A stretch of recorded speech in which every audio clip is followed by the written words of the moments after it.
a long time. Can you help us understand this a little bit? Because I do think for many of the critics, certainly, and there was a Maureen Dowd column about this in the New York Times, this is a very innocent little girl who did nothing wrong, despite, what her father, Hunter Biden, may have been going through at the time.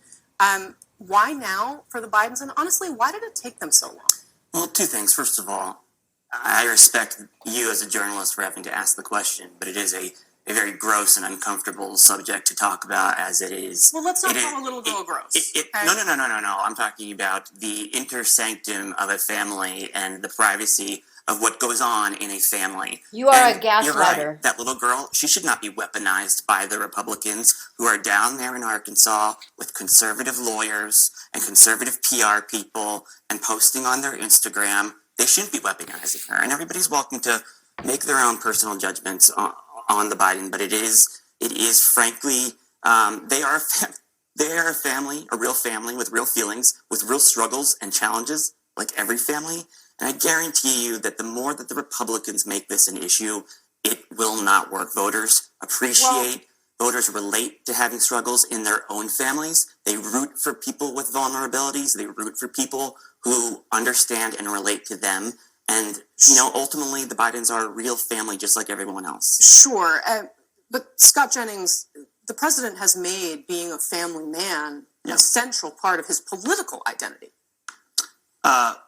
It's not Republicans, with all due respect, who made Hunter Biden into a complete scumbag on this and other issues. The ignoring his own daughter for 4 years and the president of the United States hanging up a stocking for the dog and not for his 7th grandchild. Okay, look, we can also have sympathy for people who are struggling with addiction. Let's keep this conversation respectful.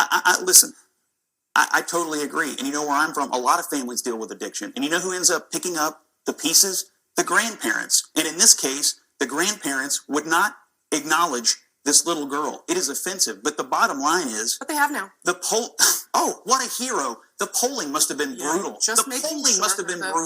No one ever questioned the heart and integrity of Joe Biden as a family man and as a human being and the pain and suffering and loss that man has been through, including the struggles he deals with. 30 seconds, Karen. I think it is far more appalling to see Republicans this week, starting with you, Scott, calling the Vice President of the United States a liar when it comes to the very real personal stories. I don't need, some, academic to tell me about the horrors of slavery. It's in my own family. I know from my own family stories. You now have Black conservatives who agree with her. Are they liars too? I think that conversation is far more troubling than an addict and a bad family situation. Let me put a pause on this. Last word here, and we're going to go to break. It's a nice attempt at a pivot, but it's not about Biden's addiction. This is about Joe Biden not recognizing his granddaughter for 4 years.